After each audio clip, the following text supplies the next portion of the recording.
Yakobaya orthodox സഭാ തർക്കത്തിൽ എല്ലാവരുടെയും സഹകരണത്തോടെ പ്രശ്നപരിഹാരം ഉണ്ടാകുമെന്നാണ് പ്രതീക്ഷയെന്ന് മുഖ്യമന്ത്രി പിണറായി വിജയൻ. പുത്തൻകുരിശ് യാക്കോബായ സഭ ആസ്ഥാനത്ത് നടന്ന ബസേലിയോസ് തോമസ് പ്രഥമൻ കാതോലിക്ക ബാവയുടെ പൗരോഹിത്യ സുവർണ ജൂബിലി സമാപന സമ്മേളന വേദിയിലായിരുന്നു മുഖ്യമന്ത്രിയുടെ പ്രതികരണം.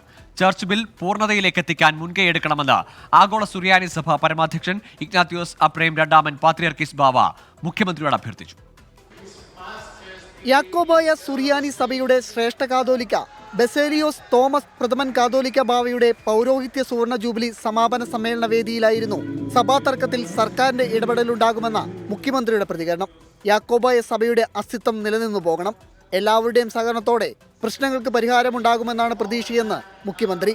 ഒരു സഭ എന്ന നിലക്കുള്ള നിങ്ങളുടെ അസ്തിത്വം അതേ രീതിയിൽ തുടരണമെന്ന് തന്നെയാണ് സർക്കാർ ആഗ്രഹിക്കുന്നത്. ആ കാര്യത്തിൽ ആവശ്യമായ നടപടികൾ ചിലത് അദ്ദേഹം സൂചിപ്പിക്കുകയുണ്ടായി. ഇനിയും ഒട്ടേറെ നടപടികൾ വേണ്ടതായിട്ടുണ്ട്. സെമിത്തേരി ബില്ല് നടപ്പിലാക്കിയ സർക്കാരിന് കേരളത്തിൽ സന്ദർശനം നടത്തുന്ന ആഗോള സുറിയാനി ഓർത്തഡോക്സ് സഭയുടെ പരമാധ്യക്ഷൻ ഇഗ്നാത്യോസ് അപ്രേം രണ്ടാമൻ പാത്രിയർക്കീസ് ബാവ നന്ദി പറഞ്ഞു. ചർച്ച് ബില്ല് നടപ്പാക്കാൻ മുൻകൈ എടുക്കണമെന്നും അഭ്യർത്ഥന.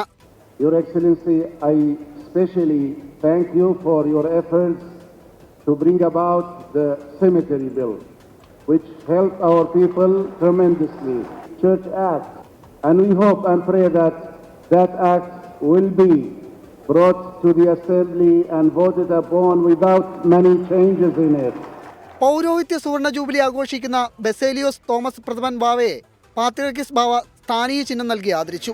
ഇപ്പോൾ ശ്രേഷ്ഠ ബാവാതിരുമേനിയുടെ അദ്ദേഹത്തിന്റെ ത്യാഗത്തിന്റെയും അദ്ദേഹത്തിന്റെ കഷ്ടതയും കഷ്ടപ്പാടിന്റെയും വിശുദ്ധ സഭയ്ക്ക് വേണ്ടി അനുഭവിച്ച ശ്രേഷ്ഠ ബാവാതിരുമനസ്സുകൊണ്ട് ഗ്രിഗോറിയോസ് ജോസഫ് മെത്രാപ്പൊലിത്തയെ മലങ്കര മെത്രാപ്പൊലിത്തയായി നിയമിച്ചുള്ള ഔദ്യോഗിക പ്രഖ്യാപനവും നടന്നു.